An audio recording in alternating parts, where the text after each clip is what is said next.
तैयार हैं। तो आपको मालूम होगा कि उस वक्त हमारे साथ कई लोग, डीपी यादव साहब अपनी पार्टी को लेकर आए थे, कुशवाहा साहब हमारे साथ आए थे, तो हम लोगों ने गठबंधन बनाया था। इस बात का अमली सबूत दिया था, बसपा भी, कि अमली सबूत दिया था कि हमको किसी से बैर नहीं है। अगर हमको बैर है तो फिरका परस्ती से बैर है, बाकी किसी से बैर नहीं है। तो अमली नमूना हमने पेश किया है और आज भी। लेकिन उसके बावजूद जिन लोगों की तरफ इशारा किया आप लोगों ने, बिलखुसूस गठबंधन के लोगों ने, तो असल हुआ ये है कि आप कहीं बिहार की तरफ मुड़कर देखें इन 75 सालों में, तो आप देखेंगे कि इन्हीं लोगों की हुक्मरानी रही। चूंकि मैं अगर कहेंगे बीजेपी को माइनस करके अगर आप बात करें तो उन 60 सालों में, 75 सालों में 15 साल को माइनस कर दीजिए, लेकिन अब तो 15 साल भी माइनस नहीं है, चूंकि ये 15 साल के दरमियान में नीतीश जी रहे और नीतीश जी भी अब इस गठबंधन में शामिल हो गए। तो यानी शुरू से लेकर आज तक कांग्रेस, राजद और इस गठबंधन के बड़े घटक नीतीश जी की हुकूमत रही। ये बताइए इन 75 सालों में अकलियतों के साथ क्या इंसाफ इन लोगों ने किया, सवाल है उनके लिए। और इन लोगों ने चूंकि अकलियतों का वोट लिया, किसी ने डराकर, किसी ने धमकाकर, किसी ने दुश्मनों का खौफ दिलाकर वोट लिया, लेकिन अकलियतों का भला किसी ने नहीं किया।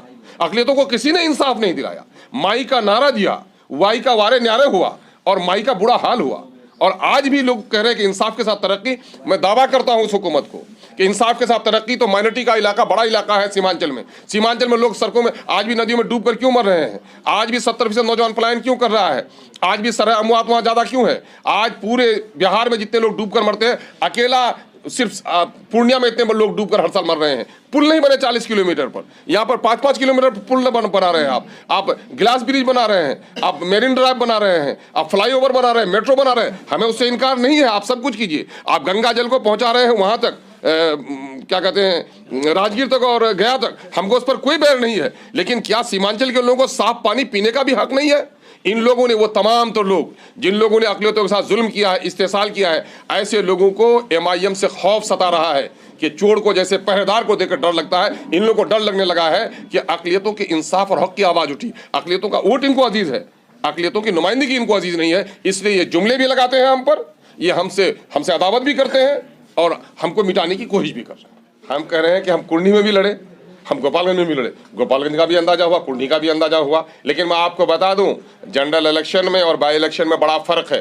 चूंकि हमको सपोर्ट वहां मिला, उससे ज्यादा वोट हमको कुर्नी में मिलता, लेकिन उन लोगों के कान खड़े हो गए और इन लोगों ने बता दिया कि एक एक वजीर, एक एक MLA, एक एक MP, माइनॉरिटी के सारे लोग, बारिश और बेरेश तमाम तर लोगों को वहां लगा दिया गया सबों के दरवाजे पर। कुंडी की आवाम और वहां गोपालगंज की आवाम ने, गवाह हैं हमारे, दोनों बैठे हुए हैं, जनाब भाई मुर्तजा अंसारी साहब भी बैठे हुए हैं, भाई असलम मुखिया अब्दुल सलाम साहब बैठे हुए हैं। वहां के लोगों ने गवाही दी कि पहली बार अकलियत के लोगों की बस्ती में इतने लीडर आ रहे हैं।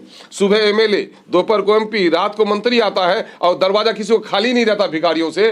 पहली बार हमें अपने सरमाया का एहसास हुआ कि मेरा सरमाया कितना मजबूत है, भिखारी कितना कमजोर है, पहली बार एहसास हुआ है। तो उसको इज्जत मिली है और यही कुंडी में भी हुआ। जितने लोग ये टीम है, मैंने चैलेंज किया है कि ये तो कर लोगे ना आज जिमनी इलेक्शन में, मेरे लोगों को डराकर, धमकाकर, भगाकर, फुसलाकर, खौफ दिलाकर आपने ले लिया ना। जनरल इलेक्शन में क्या करोगे? जनरल इलेक्शन में लड़ेंगे पूरे, अगर आपके पूरी मशीनरी लगेगी तो पूरे देश से हमारे लोग भी मदद करने आएंगे।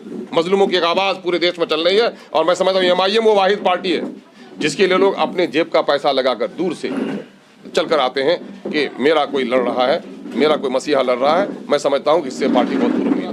मैं कह रहा हूं यही तो हमारा एक सवाल ये भी है, मैं कह रहा हूं एक सवाल हमारा ये भी है कि देश के अंदर में दलितों के उत्थान न होने की एक बड़ी वजह दलित लीडरशिप का इस्तेकाम नहीं है, है ना। वो